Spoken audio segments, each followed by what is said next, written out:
দিনের প্রথম প্রহর, প্রকৃতিতে এখনো আধার বিরাজমান। পক্ষীকুলের গুঞ্জনে হঠাৎ আরুষের ঘুম ভেঙে গেল। আস্তে ধীরে আঁখিজোড়া মেলে তাকালো। পাশেই গভীর নিদ্রায় মশগুল চন্দ্রা। দুজনের মাঝে দূরত্ব কম। মেয়েটা নিজের কাঁথা পাশে ফেলে আরুষের কাঁথার মধ্যে শুয়ে আছে। আরুষের অধর পল্লব দুপাশে প্রসারিত হলো। হাসল ক্ষীণ। গত রাত 3টা অবধি ব্যবসা সংক্রান্ত হিসাব করে ক্লান্ত থাকায় সোফায় শোয়া হয়নি। কোনো রকমে বিছানায় শরীর ছোঁয়াতেই ঘুম ধরা দিয়েছিল। চন্দ্রার ফর্সা তুলতুলে ঘুমন্ত মুখটা দেখতে বাচ্চার মতো লাগছে। বদনে অদ্ভুত এক মায়া স্পষ্ট। আরুষ আলগোছে পাশ ফিরল। ডান হাতটা উঠিয়ে চন্দ্রার কপাল সহ গালের একাংশ ছড়িয়ে ছিটিয়ে থাকা চুলগুলো যত্নের সাথে সরিয়ে দিল। এক দৃষ্টে কিছুক্ষণ চন্দ্রার সিক্ত আননে চেয়ে রইল। হাতটা পুনরায় গাল স্পর্শ করতে নিলেই মানসপটে ভাসল গুঞ্জরিকার নিষ্পাপ মুখটা। পরপরই স্মরণ হলো গুঞ্জরিকার বলা একটা কথা। পুরুষ মানুষ সৌন্দর্যের পাগল, আর মেয়ে মানুষ ভালোবাসার কাঙ্গাল, শেখ বাবু।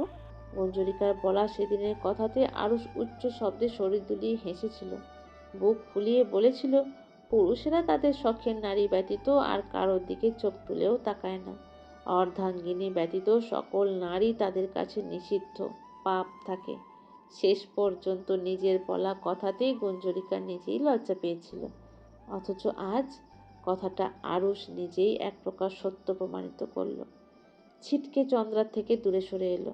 পালঙ্ক জুড়ে ঝাঁকুনি খেয়ে গেল। আরুষ বিছানা থেকে দ্রুত নেমে দাঁড়ালো। ওভাবেই বড় বড় পা ফেলে বারান্দার দিকে অগ্রসর হলো। চন্দ্রার ঘুম ভেঙেছে ততক্ষণে, কিন্তু হঠাৎ কি হলো মস্তিষ্ক ঠিক ঠাউর করতে পারল না। ভ্রু কুঁচকে ঘুম ঘুম চোখে বারান্দার দিকে তাকিয়ে রইল। কমলিকা পুকুর থেকে পানি এনে রাতের এঁঠো বাসন পরিষ্কার করছে বাড়ির উঠোনে। সাহারিয়ার পাশেই দাঁড়িয়ে দাঁত মাজছে। দুজনেই সদ্য স্নানিত। কুঁড়ে ঘরে তাদের অভাবের সাথে আছে অফুরন্ত ভালোবাসা। কমলিকার মুখে লেপ্টে আছে লাজুক হাসি। সাহারিয়ার আর চোখে ক্ষণে ক্ষণে দেখছে মেয়েটাকে। এত লজ্জা কোথায় থেকে পায় এই মেয়ে? এই পর্যায়ে নিঃশব্দে কমলিকার পাশ থেকে একটা মগে পানি উঠিয়ে নিল সাহারিয়ার। হাত মুখ ধুয়ে মগটা যথাস্থানে রাখল। কমলিকার আঁচল ধরতেই মেয়েটা আটকে উঠল। এখানে আঁচল ধরছেন কেন? ছাড়ুন দয়া করে, মানুষ দেখলে নিন্দে কুপু করবে। শাহরিয়ারের কপালে ভাঁজের সৃষ্টি হলো। কপালে গুটি কয়েক ভাঁজের সৃষ্টি হলো। বউ আমার, শাড়ির আঁচল আমার বউয়ের, তাহলে অন্যের কথা নিয়ে মাথা ব্যথা কেন করব? কমলিকা হতাশ হলো। কথায় কথা বাড়ে। তার থেকে মানুষটা যেটা করতে চাইছে সেটা করে সরে যাক। কমলিকা আর কিছু বলল না। নিজের কাজে মনোযোগী হলো। শাহরিয়ার শাড়ির আঁচল দিয়ে হাত মুখ মুছে ওটা ছেড়ে দিল। কিছু একটা মনে পড়তেই জিজ্ঞাসা করলো, শেখ বাড়িতে কি গিয়েছিলে তুমি? ভাবির সাথে কথা হয়েছিল? এত বড় সুখ কিভাবে কাটাচ্ছেন? কমলিকার কাজে ব্যস্ত হাতটা থেমে গেল। ঘাড় ঘুরিয়ে পাশে দেখল। কণ্ঠস্বর ম্লান শোনালো, গিয়েছিলাম। ভাবি উপরে সব সময় মতোই ফিটফাট, কিন্তু মনের অবস্থা ভালো না। আফসোস ওই বাড়িতে একটা মানুষ নেই ভাবির অসুস্থ মনের যত্ন নেওয়ার জন্য। শাহরিয়ার শুনল, তবে তৎক্ষণাৎ প্রত্যুত্তর করল না। চুপচাপ দাঁড়িয়ে রইল। আরুষকে তো সেই ছোট্ট থেকে চেনে। এত নিকৃষ্ট কাজ স্বেচ্ছায় কখনো করার ছেলে না সে। তবুও করেছে, কিন্তু কেন করলো? এটাই সবচেয়ে বড় প্রশ্ন। কমলিকা তখনও শাহরিয়ারের দিকেই তাকিয়ে আছে। হয়তো মন শান্ত হওয়ার মতো কিছু বাক্য শুনতে মুখিয়ে আছে। শাহরিয়ার বুঝল। একটা দীর্ঘশ্বাস ফেলে বলল, আরুষকে আমি চিনি। ও খারাপ ছেলে নয় কমলিকা। কোথাও কোনো ঘাবলা হয়তো আছে। কমলিকা মাথা নেড়ে মেনে নিল প্রাণপ্রিয় স্বামীর কথা। শাহরিয়ার ঘরের দিকে এগিয়ে গেল। বাজারে যেতে হবে। কমলিকা নিজের কাজে মনোনিবেশ করল। হাতের কাজ শেষ করে চুলায় রান্না বসাতে হবে। অসুস্থ শাশুড়ি নিজের ঘরে আছেন, তাকেও একটাবার দেখতে যেতে হবে। বসার ঘরে সকালের নাস্তার আয়োজন করা হয়েছে। আরুষ, আসমান শেখ এবং গুঞ্জরিকা ব্যতীত সকলেই উপস্থিত আছে। আয়েশা শেখ, রোকেয়া শেখ এবং সালেহা শেখ পাশাপাশি বসে আছেন, আর মেয়েগুলো অন্য পাশে তাদের নিজেদের মতো গল্পে মেতেছে। আয়েশা শেখ একটা বিস্কুট তুলে এক কামড় খেলেন। চায়ের কাপে চুমুক দিয়ে রোকেয়া শেখের দিকে তাকালেন, শুধালেন, দাদু ভাইয়ের কেমনে বশ করলো বৌমা? মুই তো ভাবছিলাম তুমি পারবা না। রোকেয়া শেখ চানাচুর চিবানো অবস্থায় ওষ্ঠজোড়া বাঁকিয়ে হাসলেন। জায়গা মতো কোপ দিতে খুব পারদর্শী আমি। আমি ছোট থাকতে আব্বা বলতো, রোকেয়া তোর তোক তীক্ষ্ণ বুদ্ধি বড়দেরও হার মানিয়ে দেয়। শাশুড়ি বৌমার কথার মাঝে ফোড়ন কাটল সালেহা শেখ। মুখে পান তুলে চিবিয়ে বললেন, হাতে মারবা না ভাতে মারবা, তাই তো ভাবি? রোকেয়া শেখের মুখে হাসি প্রসারিত হলো। একদম তাই। যাকে আমার ভালো লাগে না তার কোনো কিছুই ভালো লাগে না, সে যতই গুণী হোক না কেন। এই জঞ্জাল মেয়েটাও ঠিক তাই। এই বাড়ির ত্রিসীমানার বাইরে পাঠানো না অবধি আমার শান্তি নেই। পরপরই আড্ডায় মশগুল চন্দ্রার হাসি মুখের দিকে তাকালেন। ঘরের লক্ষ্মী এনেছি আমি, কাঁটা দিয়েই কাঁটা তুলতে হয়। ভাবি, যদি আপনার ঘরের লক্ষ্মীও বন্ধা হয় তখন কি করবেন? অকপটে প্রশ্ন করলেন সালেহা শেখ। তার মুখে কোনো কথা আটকায় না। কথাগুলো কর্ণগোচর হতেই রোকেয়া শেখ থমকে গেলেন। এভাবে তো কখনোই ভাবেননি। বন্ধা তো কেউই ছিল না। মুখ ফুটে কিছু বলতে নিবে তক্ষুনি শোনা গেল গুরু গম্ভীর পুরুষালী গলার আওয়াজ। গুঞ্জ কোথায় অদিতি? সবে এখানে, অথচ উনি কেন? কণ্ঠস্বর লক্ষ্য করে সবাই সেদিকে তাকালো। চৌকাঠের সম্মুখে আরুষ দাঁড়িয়ে আছে। অদিতি দ্রুত জবাব দিল, ভাইজান ভাবিজানের কক্ষে গিয়েছিলাম, আজ নাকি তার শরীরটা ভালো লাগছে না, তাই নিচে নামিনি, এখনো শুয়ে আছে কক্ষেই। আরুষের কপালে চিন্তার ভাঁজ দৃশ্যমান হলো। আর চোখে দেখল বাড়ির বড়দের। অধিকতর রাশভারী কণ্ঠস্বর ভাসমান হলো কক্ষ জুড়ে। মানুষের বৈশিষ্ট্যের মধ্যে অন্যতম একটা বৈশিষ্ট্য মনুষ্যত্ব। আশা করি সেটা আপনারা খুইয়ে বসবেন না। মুখের কথাতে সমাপ্তি টেনে হনহনিয়ে ওখান থেকে প্রস্থান করলো আরুষ। প্রত্যেকে হতবাক হয়ে ওর চলে যাওয়াটা দেখলো। আরুষ কথাটা কোন দিক থেকে বলেছে বিচক্ষণ মস্তিষ্কের সকলে বুঝলো। এত কিছুর পরেও ওই মেয়ের নাম ছেলেটা কেন যাবে সবসময়? আরুষের মুখে গুঞ্জরিকার নাম শুনতেই চন্দ্রার মনটা তিক্ততায় ছেয়ে গেছে। মুখটা কালো করে বসে আছে। গতকাল থেকে কেমন হিংসে হচ্ছে গুঞ্জরিকাকে। বারবার দাদির বলা কথাগুলো স্মরণ হচ্ছে। এখানে এসে নিজের সব অধিকার পেলেও সবচেয়ে বড় অধিকার, স্বামীর অধিকারটাই পাচ্ছে না। এর কারণ কেবল গুঞ্জরিকা। কিন্তু প্রাণপ্রিয় সখীকে তো কখনোই নিজের প্রতিদ্বন্দ্বী ভাবেনি চন্দ্রা। ভাগ্যই কোথায় এনে দাঁড় করিয়ে দিল তাকে। এতটা নিম্ন মন মানসিকতা কিভাবে দেখাবে নিজের সখীকে? অথচ স্বামীর অধিকার তো ওরও চাই।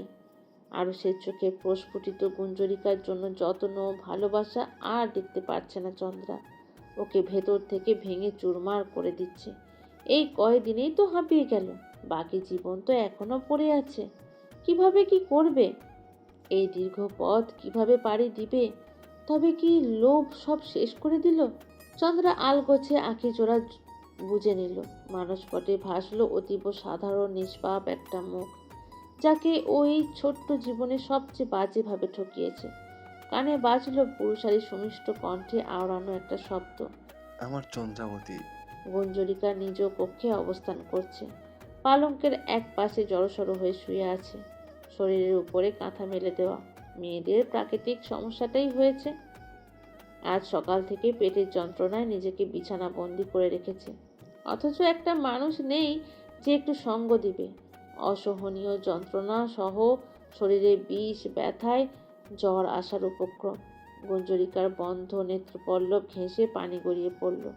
মানসপটে ভাসল সুখকর অতীত। গুঞ্জরিকার বিয়ের তখন 4 মাস। রজচক্রের মাত্রাতিরিক্ত যন্ত্রণায় ছটফট করছে মেয়েটা। তবুও লজ্জায় কাউকে কিছু বলার সাহস পাচ্ছে না। বিয়ের অতগুলো দিনেও কারোর সাথে আহামরি সখ্যতা গড়ে ওঠেনি গুঞ্জরিকার। কারণ একটাই, ও গরিব ঘরের কন্যা। তবে স্বামী নামক মানুষটাকে বড় ভাগ্য করে পেয়েছিল। তখন এটাই ভাবত গুঞ্জরিকা। গুঞ্জরিকা ওই যন্ত্রণাকে সঙ্গী করেই রান্না সহ বাড়ির সকল কাজ করেছিল। আরস ছিল ব্যবসায়িক কাজে নগরে। ওই দিন সন্ধ্যা নাগাদ বাসায় ফেরার কথা ছিল। চিঠিতে সেটাই জানিয়েছিল। নিজের প্রতি অবহেলায় বিকাল নাগাদ কঠিন জ্বরের তোপে পড়ল মেয়েটা। তবুও রক্ষা পেল না পরিবারের সদস্যদের কটূক্তি থেকে। দাঁতে দাঁত চেপে সব সয়ে নিল। বিপরীতে একটা শব্দ উচ্চারণে দুঃসাহস দেখালো না, কেবল দরজায় খিল লাগিয়ে বিছানায় মরার মতো পড়ে রইল। আরুষের ফিরতে রাত হয়েছিল। ফিরেই গুঞ্জরিকাকে ওই অবস্থায় দেখে সে কি এলাহি কাণ্ড বাঁধিয়েছিল। এক কাপড়েই কবিরাজের কাছে ছুটেছিল। না খেয়ে সারাটা রাত গুঞ্জরিকার সেবা করেছিল। মেয়েটাকে বুকে আঁকড়ে বাচ্চাদের মতো চোখের পানি ফেলেছিল। তার কাছে সম্পূর্ণ পৃথিবীর বিপরীতে ছিল গুঞ্জরিকা। ছেলেটাকে সত্য বলার সাহস হয়নি গুঞ্জরিকার। ইনিয়ে বিনিয়ে মিথ্যার আশ্রয় নিয়েছিল। ওই মানুষটার ছায়ায় বেঁচে থাকার স্বপ্ন বুনেছিল। তাই তো কখনো এই নরক থেকে মুক্তির কথা কল্পনাতেও আনেনি। অথচ আজ সব স্বপ্ন কাঁটার ন্যায় বুকে বিঁধছে। মানুষ ভালোবাসার কাঙাল হলে বুঝি এভাবেই প্রিয়জনের আঘাতে ধুকে ধুকে মরতে হয়? আকাশ কুসুম ভাবনার মাঝেই দরজা খোলার শব্দে নেত্রযুগল মেলে পিটপিট করে তাকালো গুঞ্জরিকা। চোখের পর্দায় পরিচিত একটা মুখ ভাসল। দুয়ারের ওপাশে আরুষ দাঁড়িয়ে আছে। গুঞ্জরিকা রক্তাভ ফুলো নিদ্রাহীন আঁখিজোড়া দেখতেই আরুষের বুকটায় যাতনায় পিষ্ট হলো। অথচ অবাক হলো পরিপাটি গুঞ্জরিকাকে দেখে। বাসন্তী রঙের সুন্দর একটা শাড়ি আঁচল পালঙ্ক থেকে ঝুলে মেঝেতে ছড়িয়ে আছে। গুঞ্জরিকা হেসে জিজ্ঞাসা করল, হঠাৎ এখানে যে শেখবাবু? কেন আসতে পারি না? গম্ভীর অথচ শান্ত গলার স্বর আরুষের। না, অন্তত আমার অনুমতি ব্যতীত নয়। আরুষের ঠোঁট দুটো কিঞ্চিত প্রসারিত হলো। মুচকি হাসলো। গঞ্জরিকারা ভেতর থেকে ভেঙে চুরমার হয়ে যেও নিজেদের সাজিয়ে গুছিয়ে সুন্দরভাবে উপস্থাপন করার ক্ষমতা রাখে। গুঞ্জরিকা ততক্ষণে উঠে বসেছে। আরুষের মুখ নিঃসৃত এমন কথাতে অসুস্থ শরীর নিয়েই মৃদু শব্দে হেসে ফেলল। আমি আঘাতপ্রাপ্ত, অগ্নিদগ্ধ হয়ে ছাই হয়ে যাওয়া নারী। নিজের ধ্বংসের শেষ প্রান্তে দাঁড়িয়েও আপনার মতো কাপুরুষকে ধ্বংস করতে পারি। কাপুরুষ শব্দটা আরুষের বড্ড আত্মসম্মানে লাগলো। উঁচু কণ্ঠে এক প্রকার ধমকে উঠল। মুখ সামলিয়ে গুঞ্জ, নরম আছে বলে মাথায় চড়ে বসো না। গুঞ্জরিকা ভরকালো না, কেবল ওষ্ঠ ঝোড়ায় উঁকি দিল তাচ্ছিল্যের হাসি। নিষ্প্রভ নরম কণ্ঠে বলল, এই যে আপনি আর আমার নেই, সেই শোক সমুদ্রের গভীরতার মতো বিশাল শেখবাবু। কথাটা থমকে দিল আরুষের হৃদস্পন্দন। অবিশ্বাস্য নেত্রে চেয়ে রইল অদূরের ক্লান্ত আননে। জীবনেই প্রথমবারের মতো ভাগ্যের কাছে, পরিস্থিতির কাছে নিজেকে বড্ড অসহায় বা অনুভব করলো আরুষ। নিজের ভালোবাসা থেকে এতটা দূরত্ব তো কখনো চায়নি। ঘড়ির কাঁটা ঘুরে নিজের ঘাঁটি বেঁধেছে দুটোর ঘরে। গুঞ্জরিকা আজ স্বেচ্ছায় নিচে নামেনি। সেই কাকডাকা ভোরে গোসল দিয়ে উপরে উঠেছে। তারপর থেকে নিজেকে বিছানা বন্দি করে রেখেছে। ক্ষণে ক্ষণে নিচ থেকে বেশ চেঁচামেচি শব্দ ভেসে আসছে, কিন্তু সেটা কোনো প্রকার তর্কাতর্কি নয়, উৎসব আমেজের। সকালে তখন উঠে যে আরুষের মুখের ওপরে শব্দ করে দরজাটা বন্ধ করে দিয়ে চুপচাপ নিজের কক্ষে পড়ে আছে গুঞ্জরিকা। না দুটো অন্য মুখে দিয়েছে, আর না দরজার বাইরে পা রেখেছে। অদিতি এসে দুবার ডেকে গেছে, কিন্তু কোনো সাড়া শব্দ দেয়নি গুঞ্জরিকা। আজকাল নিঃসঙ্গ জীবনটাকে সঙ্গী হিসেবে গ্রহণ করেছে মেয়েটা। বেশ লাগছে। নিত্য নতুন অভিজ্ঞতা বরাবরই ভালো লাগে গুঞ্জরিকার। আপাতত মেয়েটার বাইরের জগৎ সম্পর্কে কোনো ধারণা নেই। পেরিয়েছে ঘন্টাখানেক। গুঞ্জরিকা আঁখি জোড়া বুঝে শুয়ে আছে। অকস্মাৎ আরিকার উপস্থিতি অনুভব করতেই বন্ধ নেত্রপল্লব মেলে চাইল। ঘাড় ঘুরিয়ে পাশে দেখল জানালার কার্নিশে বসে আছে আরিকা। গুঞ্জরিকাকে চোখ মেলে তাকাতে দেখেই ডেকে উঠল, মা, মা। গুঞ্জরিকা মুচকি হেসে দুহাত বাড়িয়ে দিল। কাছে আয় বাচ্চা। তক্ষুনি আরিকা উড়ে এসে গুঞ্জরিকার বুকের উপরে বসল। মুখে মুখ ঠেকিয়ে নিষ্পাপ নেত্র যুগল দিয়ে মায়ের দিকে চেয়ে রইল। 2 সেকেন্ড পেরোতেই বলে উঠল, বাবা, শাড়ি, নতুন বউ। গুঞ্জরিকার মসৃণ কপাল গুটি এলো। কপালে গুটি কয়েক ভাঁজের সৃষ্টি হলো। কথাটা বোঝার চেষ্টা চালালো। সহজেই বুঝলো আরুষ হয়তো চন্দ্রাকে শাড়ি উপহার দিয়েছে, নয়তো আলমিরা থেকে নতুন শাড়ি বের করে দিয়েছে। গুঞ্জরিকা কিছুক্ষণ নীরব রইল। মেয়েটার হঠাৎ কি হলো কে জানে। ডুকরে কেঁদে উঠল। চোখের কার্নিশ ঘেঁষে পানির স্রোত বয়ে চলল। ক্রন্দনরত গলায় আওড়ালো, আমি সহ্য করতে পারছি না রারিকা। এই জীবন কিভাবে পাড়ি দিব আমি? তুই তোর মায়ের শেষ কথা রাখ, আর কখনো ওই ঘরের পাশে যাস না। আরিকা মায়ের এমন করুণ কান্না কখনো দেখেনি। অবুঝ পাখিটার বুক ভার হলো, চোখ দুটো ভিজে এলো। মায়ের কথা তেমন আহামরি বুঝলো না, তবে মানল। যাবো না, যাবো না। গুঞ্জরিকা তখনও কেঁদে চলেছে। শরীরের ব্যথা ছাপিয়ে দগ্ধ হৃদয়ের হাহাকার ওকে কাবু করে ফেলেছে। সহ্য হচ্ছে না এই অবহেলিত মানব জীবন। এখান থেকে বেরিয়ে যাবে সেটাও যে এত সহজ নয় ওর জন্য। আপনজন বিহীন জীবন একটা পরগাছার ন্যায়, সব সময় অপরকে আঁকড়ে বেঁচে থাকতে হয়। এখান থেকে বেরিয়ে কোথায় যাবে? কার কাছে যাবে? কে সাহায্য করবে একটুখানি? তৎক্ষণাৎ একটা নাম স্মরণ হলো, একটু আশার আলো দেখতে পেল। তখনই ভাবলো এখান থেকে চলে গেলে ভাইজানের নিষ্পাপ প্রাণের যে মুক্তি মিলবে না। ওর এখনো অনেক কাজ বাকি। দুটো চোখে পৃথিবীর সবটুকু অনুশোচনা দেখা বাকি রয়ে গেছে। একটা প্রাণের জন্য কারোর বুক ফাটা আর্তনাদ দেখা বাকি। এত সহজেই কিভাবে হাল ছেড়ে দেবে গুঞ্জরিকা? ওকে কঠিন হতে হবে। যার ভেতরে ভেঙে চুরমার হয়ে গেলেও উপরে থাকতে হবে তকতকে আকর্ষণীয়। মানুষকে ভেতর বুঝতে দিলে আঘাতকারীর সংখ্যা বেড়ে যায়। তারা সহজেই দুর্বল জায়গায় আঘাত হানতে পারে। গুঞ্জরিকা সেই সুযোগ কাউকে দিবে না। আরিকাকে দুহাতে আগলে শোয়া থেকে উঠে বসলো গুঞ্জরিকা। ওকে কোলের উপর রেখে সন্তর্পণে দুহাতে চোখের পানি মুছে নিল। বড় বড় করে বার কয়েক শ্বাস ফেলে নিজেকে ধাতস্থ করলো। আরিকার দিকে তাকিয়ে মিষ্টি করে হাসলো। কি রে, খেয়েছিস কিছু? আরিকা মায়ের হঠাৎ পরিবর্তনে ভ্যাবাচ্যাকা খেয়ে গেল, কিন্তু মা হেসেছে, মানে সে খুশি। বিছানার এ মাথা থেকে ও মাথা দুলে দুলে হেঁটে চলল। কখনো উড়ল, কখনো মাথা নেড়ে নেড়ে জবাব দিল। না, না। গুঞ্জরিকা মুখটা কঠিন করে মিছে রাগ দেখানোর ভান করলো। না খেয়ে সকাল থেকে কোথায় কোথায় উড়ে বেড়াচ্ছিস? তোর সব হুঁশ থাকে আর খাওয়ার কথা মনে থাকে না।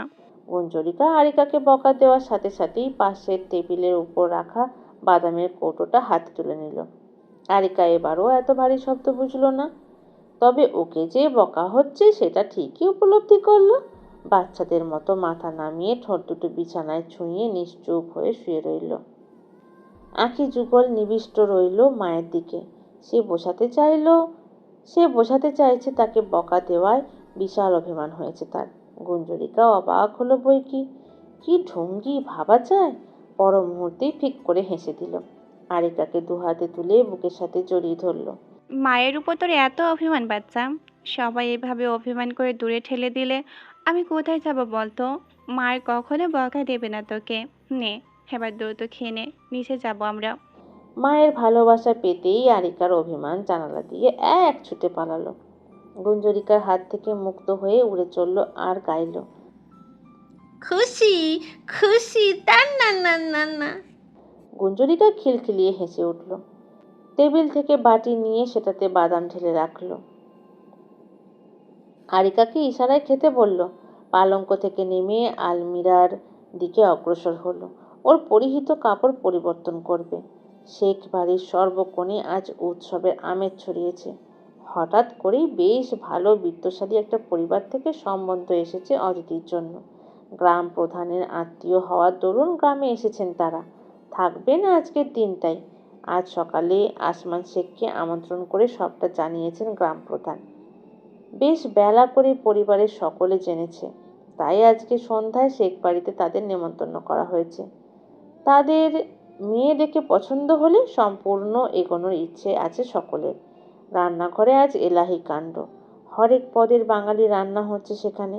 আজকের দিনে আরও তো বন্ধ রেখেছে আরস, কেবল এদিকটা সুষ্ঠুভাবে সামলানোর জন্য। গুঞ্জরিকা নিচে নেমে তলব করে কর্মরত খালাদের থেকে এতটুকুই জানতে পেরেছে। মনে মনে বেশ খুশিও হয়েছে।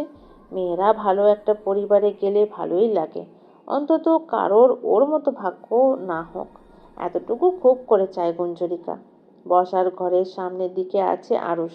এখনো দেখেনি গুঞ্জরিকাকে। চন্দ্রা ছিল রান্নাঘরে। গুঞ্জরিকা নিচে নামতে দেখেই গুটি গুটি পায়ে আরসের দিকে এগিয়ে গেল। মুখোমুখি দাঁড়িয়ে কিছুক্ষণ চুপ রইল, মাথা নেড়ে লাজুক হেসে শুধালো। আপনার দেওয়া শাড়িতে আমায় কেমন লাগছে? আরুষ অন্যমনস্ক ছিল, কিছু একটা নিয়ে গভীর ভাবনায় হারিয়েছিল। চন্দ্রার কথায় পূর্ণ দৃষ্টি মেলে সামনে তাকালো। চোখ জোড়া ভাসমান হলো চন্দ্রার শরীর জুড়ে। এক ঝলক দেখলো, সব সময়ের মতো গম্ভীর পুরুষালীর স্বর ছুটে এলো চন্দ্রার দিকে। সুন্দর। চন্দ্রার মুখে লাজুক হাসি বাড়ল।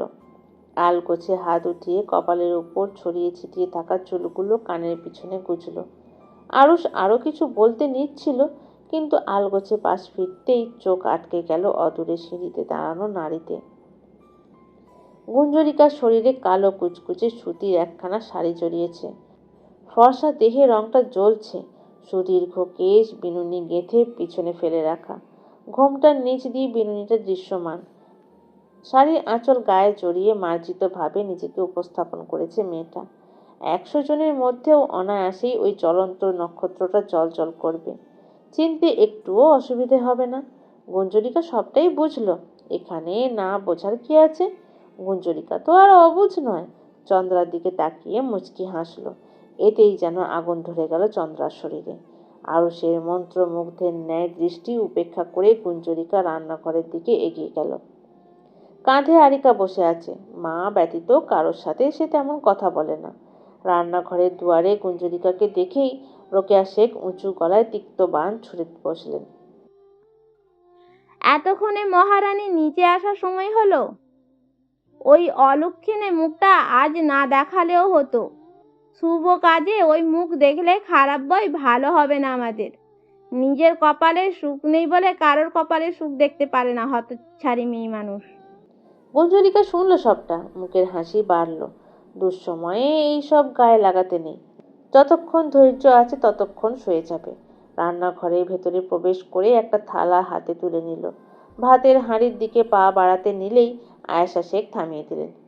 ওটা অতীতের লেগা, সকালের ভাত রয়ে আছে, ওইটা নাও। ওই যে ওই কোনার হাঁড়িতে পাইবা। গুঞ্জরিকা থমকে দাঁড়িয়ে পড়ল। খাওয়ার যৎসামান্য ইচ্ছাটুকু মরে গেল। বিতৃষ্ণা জেগে উঠল। থালাটা যথাস্থানে রেখে দিল। উল্টো ঘুরে হেসে আয়েশা শেখের উদ্দেশ্যে বলল, ঘরের মানুষকে অভুক্ত রেখে অতিথি সেবা করে জান্নাতে যেতে পারবেন না দাদি। সবার উপরে মানুষত্ব। আগে একজন প্রকৃত মানুষ হয়ে দেখান, অপর একজন মানুষকে শ্রদ্ধা স্নেহ করতে শিখুন, তারপর না হয় অতিথি সেবা করলেন। আয়েশা শেখ অগ্নি দৃষ্টিতে চাইলেন। এই জাতপাতহীন মেয়ের এত বড় কথা!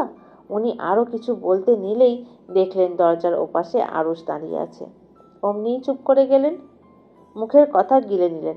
আরুষ নিঃশব্দে রান্নাঘরের ভেতরে প্রবেশ করলো। থালা নিয়ে সেই হাঁড়ির গরম ভাত নিল। গরুর মাংস, আলু ভাজা, ডিম, ডাল নিল। এগুলো গুঞ্জরিকার বড্ড পছন্দের। মোটামুটি সব কিছু নিয়ে গুঞ্জরিকার সামনে এসে দাঁড়ালো আরুষ। মেয়েটার নরম হাতটা নিজের হাতের মুঠোয় পুরে নিল। আয়েশা শেখ এবং রোকেয়া শেখের দিকে তীক্ষ্ণ চোখে তাকালো। আরুষের গলাটা গুরু গম্ভীর এবং বেশ জোরালো শোনালো। আপনাদের শেষবার মতো অনুরোধ, একটু শান্তি দিন আমাকে। গুঞ্জকে অপমান করার মতো দুঃসাহস দেখাবেন না। তাকে অপমান করা মানে আমাকে অপমান করা। আমার বাড়িতে থাকার একটা পথ অন্তত রাখুন। তাই আমি গুঞ্জনকে নিয়ে আমি আমার বউয়ের বিরুদ্ধে একটা শব্দও মানব না। কারণে অকারণে একটা মানুষকে এইভাবে হেনস্থা কিভাবে করতে পারেন আপনারা? আপনাদের সব কথা রেখেছে, এবার আমার শেষ অনুরোধটুকু আপনারা রাখুন। মানুষ আমি, কাপুরুষের খাতাতে নাম লিখিয়েও কি ক্ষান্ত হতে দেবেন না আমাকে? মুখের কথাতে সমাপ্তি টেনে গুঞ্জরিকার দিকে দৃষ্টিপাত করলো আরুষ। এক জোড়া নির্লিপ্ত চাহনির সহিত এক জোড়া অসহায় চাহনির সাক্ষাৎ হলো। আরুষের বুক চিরে দীর্ঘশ্বাস বেরিয়ে এলো। গুঞ্জরিকাকে নিজের সঙ্গে নিয়ে রান্নাঘর থেকে প্রস্থান করলো। রান্নাঘরে কর্মরত খালাগুলো মিটিমিটি হাসছেন। তারা ভীষণ খুশি হয়েছেন। কেবল অন্তর জ্বলে যাচ্ছে তিনজনের।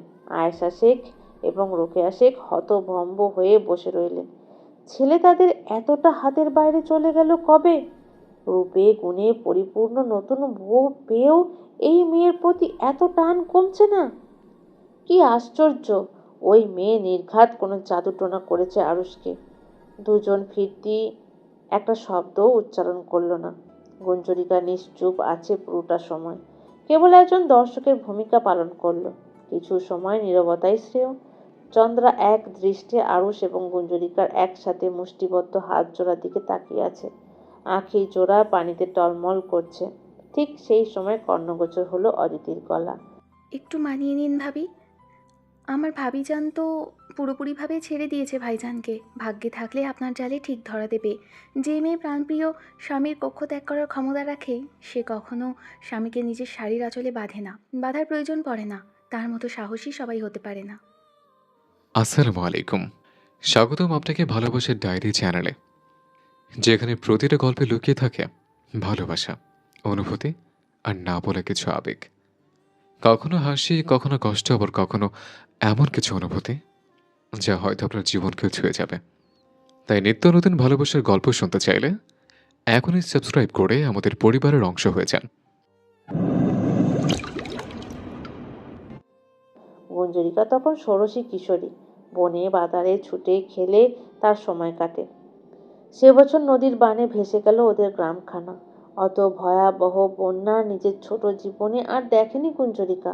কোমর ছুঁই ছুঁই পানি গ্রামের চতুর্দিকে। গ্রামের পাশ দিয়ে বয়ে চলা মণিকাঞ্চন নদীর উপচে পড়া জলের স্রোতের তোপে পড়ে মাত্র 1 সপ্তাহে গ্রামবাসী অতিষ্ঠ হয়ে ওঠে। কুসংস্কারে বিশ্বাসী মানুষগুলো নিজেদের কলুষিত মন নিয়েই আল্লাহর নামে জপতে শুরু করলো। তাছাড়া তো আর কোনো উপায় ছিল না। কোথায় যাবে, কি খাবে? অনাহারে তো মারা যাবে সকলে। আমরা মানব কুল বিপদে পড়লেই কেবল সৃষ্টিকর্তার দ্বারস্থ হই। তাছাড়া সব সময় তো থাকে আমাদের ক্ষমতার বড়াই। একবারে 15 দিনের মাথাতেই গ্রামের পানির স্তর কমে। সেইবার ওই ভয়াবহ বন্যাও পারেনি উড়নচণ্ডী গুঞ্জরিকাকে ঘরবন্দি করতে। মেয়েটা সাঁতার জানতো তো, তাই ভয় ডর কম ছিল। ওই হাঁটু সমান পানি উপেক্ষা করে ছুটে বেড়াতো এদিকে সেদিকে। বড়শি দিয়ে মাছ ধরতো। তাইমুর বোনের এত হেঁয়ালিপূর্ণ আচরণে এক প্রকার তিতিবিরক্ত ছিল। একদিন গুঞ্জরিকা বড়শি নিয়ে মাছ ধরতে বেরোবে, সেই সময় পথ আটকায় তাইমুর। ভ্রু কুঁচকে বোনের দিকে তাকিয়ে রয়। গুঞ্জরিকা ভাইজানকে দেখতেই আলাভোলা হাসে। চারপাশ সাবধান দৃষ্টিতে দেখে। আব্বা আম্মা থাকলে মুশকিল, মাছ ধরতে যাওয়ার 12টা বেজে যাবে। ভাইজানকে সামলিয়ে নিলেও তাদের সামলানো সম্ভব নয়। গুঞ্জরিকা 2 পা এগিয়ে এসে তৈমুরের কানের কাছে মুখটা নেয়। ফিসফিস করে বলে, মাছ বিক্রি করলে যা আসবে তার অর্ধেক টাকা তোমার ভাইজান। মাছের বড় মাথাটা তুমি খাবে। এখন আমাকে যেতে দাও, কেমন? তৈমুরের ভ্রু জোড়া অধিকতর কুঁচকে যায়। গম্ভীর কণ্ঠে প্রশ্ন করে, তোর এই মাছ বিক্রি করে কত টাকা আসে? আর কোথায় বিক্রি করিস? ভাইজানের প্রশ্নে গুঞ্জরিকা হেসে ফেলে। চাপা কণ্ঠে জবাব দেয়, থেকে এই ধরো 30 থেকে 50 টাকা আসে। আর ওই যে চৌধুরী শেখরা কিনে আমাদের থেকে। তৈমুর ভ্রু তুলে বলে, বারে, ভালোই তো পাস। কি করিস এত টাকা দিয়ে? ভাইজানের এমন প্রশ্নে গুঞ্জরিকার মুখটা শুকিয়ে আসে। চোখের কোণে জল জমে। হঠাৎ বোনের এমন পরিবর্তন তৈমুর অবাক হয় বই কি। গুঞ্জরিকা রয়ে শোয়ে প্রত্যুত্তর করে, আব্বার শরীর ভালো না ভাইজান। আব্বাকে চিকিৎসার জন্য নগরে নিয়ে যেতে হবে। আব্বার নিজের প্রতি বড্ড উদাসীন। তুমি তো পড়াশোনা নিয়ে ব্যস্ত থাকো। তুমি পড়ো ভাইজান, তোমাকে অনেক বড় হতে হবে। আব্বার অনেক স্বপ্ন তোমাকে নিয়ে। সংসার আমি ঠিক সামলে নিব, তুমি শুধু সবসময় পাশে থেকো। তৈমুর পড়াশোনা ব্যতীত জগৎ সংসারে আর কিছুই দেখে না। বড্ড মনোযোগী সে পড়াশোনায়। সব সময় বইয়ের মাঝে ডুবে থাকে। আব্বার ঘাম ঝরানো পরিশ্রম সে কখনোই বৃথা যেতে দেবে না। ছেলেটার অধর পল্লবে সন্তুষ্টির হাসির রেশ ছড়ায়। বোনের মাথায় স্নেহের হাত রাখে। সবসময় পাশে আছি বোন। আচ্ছা, তোর পড়তে ইচ্ছে হয় না গুঞ্জ? গুঞ্জরিকা মলিন হাসে। ইচ্ছে তো হয়, কিন্তু আমি পড়লেই আমাদের কপালে আর ভাত জুটবে না ভাইজান। আর তাছাড়া 2 দিন পরে বিয়ে করে শ্বশুরবাড়ি চলে যাব। মন দিয়ে সংসার করব। তুমি পড়লেই হবে ভাইজান। তুমি না হয় আমার হাতে কলমের শিক্ষাটা দিও। তাইমুর মৃদু আওয়াজে হেসে ফেলে। তোর এত বিয়ের শখ রে গুঞ্জ? হ্যাঁ, আব্বাকে বলবো নাকি ছেলে দেখতে? তুই বাড়ি থেকে গেলে সব আমার হবে। তোর আর কোনো প্যান প্যারানি শুনতে হবে না। আহা, কি শান্তি! ভাইজানের কথাতে গুঞ্জরিকা ঈষৎ লজ্জা পায়। ওকে খ্যাপাতেই তো এগুলো বলেছে, সেটা খুব করে বোঝে মেয়েটা। মাথা নুইয়ে ফেলে। আমার শখ নেই ভাইজান। চন্দ্রা বলে আমি খুব গুণী মেয়ে, খুব ভালো একজন বৌমা হব। তাইমুরের ঠোঁটের কোণে দৃশ্যমান হাসি বাড়ে। চন্দ্রা ভুল কিছু বলে নাই। রূপে গুণে পরিপূর্ণ তার বোন, কোনো কমতি নেই। মুখে বলে, এখন থেকে আমার কাছে প্রতি রাতে পড়তে বসবি কেমন? আর তোর ওই শোকে আসবে কি এখন? শেষের কথাটা একটু ইতস্তত করেই শুধায় তাইমুর। গুঞ্জরিকা খিলখিলিয়ে হেসে ওঠে। আসবে আসবে, ওরে ছাড়া আমি একা মাছ ধরি না ভাইজান। তাইমুর শোনে সবটা, তবে এমন ভাব ধরে যেন শোনেনি। ঘরের দিকে হাঁটা ধরে। গুঞ্জরিকা হাসতে হাসতেই ঘরের দাওয়া থেকে পানির মধ্যে নেমে দাঁড়ায়, সম্মুখে অগ্রসর হয়। তৎক্ষণাৎ পিছন থেকে তাইমুরের ব্যস্ত কণ্ঠ ভেসে আসে। গুঞ্জ, আমি যাবো তোর সাথে, দাঁড়া তুই, আমি আমার বসে নিয়ে আসছি। গুঞ্জরিকা দাঁড়িয়েছে ততক্ষণে, জমিয়ে রাখা হাসিটুকু আর ধরে রাখতে পারে না। উচ্চ শব্দে হেসে ওঠে, চারপাশ মুখরিত হয় রিনরিনে হাসির আওয়াজে। বোনের হাসিতে তাইমুরের অধর যুগলেও হাসির দেখা মেলে।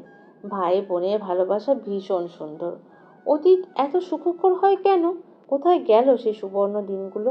কোথায় গেল গুঞ্জরিকার ভাইজান? সবাই কেন ফাঁসির কাঠগড়ায় ওকে দাঁড় করিয়ে হারিয়ে গেল? গুঞ্জরিকার বড় স্বপ্ন ছিল মিষ্টি একটা বউ হওয়ার, পরিবারের সবাইকে মাথায় তুলে রাখার। কিন্তু ভাগ্য সেই সুযোগ আর কোথায় দিল? ভাগ্য তো তার বহু রূপ দেখাতে ব্যস্ত। গুঞ্জরিকা ছলছল লোচন জোড়া নিয়ে বিড়বিড় করে আওড়ালো, যারে আমি আপন ভেবে দিলাম বুকে ঠাঁই, সে আমারে সবার আগে করলে পর। আকাশ কুসুম ভাবনার মাঝেই গুঞ্জরিকার চোখে ঘুম ধরা দিল। মাত্রই নিদ্রার আবেশে আঁখি জোড়া বুঝেছে, অমনি অদিতির কণ্ঠস্বর কর্ণগোচর হলো। ভাবিজান কোথায় তুমি? আমার শাড়ি পরিয়ে দাও, তোমার অপেক্ষা সে কখন থেকে বসে আছি। গুঞ্জরিকার মাথাটা বড্ড ধরেছে, খুব কষ্টে নেত্রপল্লব মেলে চাইল, তবে অপরপক্ষকে তা বুঝতে দিল না। সেই বিকালে ঘরে এসে ঘাঁটি বেঁধেছে, আর বেরোয়নি বাইরে। এমনকি ঘরের দুয়ারে কপাট লাগাতেও ভুলে গেছে। আজকাল কল্পনার জগতে এতটাই মজেছে গুঞ্জরিকা, পাশ ফিরে দেখলো চৌকাঠের সামনে অদিতি মন ভার করে দাঁড়িয়ে আছে। গুঞ্জরিকা শোয়া থেকে উঠে বসলো, মুখে হাসি ফুটিয়ে বলল, আরে ও দিদি, ওখানে দাঁড়িয়ে আছো কেন? ভিতরে আসো। অদিতি গুটি গুটি পায়ে কক্ষের ভিতরে প্রবেশ করলো। হাতে শাড়ি গয়না সহ সাজুগুজু সরঞ্জাম দেখা যাচ্ছে। এগিয়ে এসে ওগুলো পালঙ্কে রাখলো।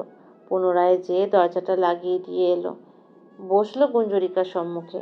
জবাব দিল, তুমি এমন চুপচাপ হয়ে যাচ্ছ কেন? এই সংসার তোমার স্বামীর, তোমার অধিকার সবচেয়ে বেশি ভাবিজান।